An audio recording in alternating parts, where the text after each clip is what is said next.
Ayan yung mga tao nagsasakripisyo para maalis yung bara ng basura. Na kung aalis lamang yung pillar niya, yung nandun sa gitna na nasa gitna ng box culvert na yan, magpo-flow yung water freely.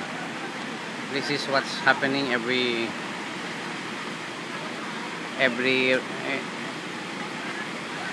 time the rain pours. Every time a heavy rain pours, ito ang dumadating na sitwasyon sa lugar na to.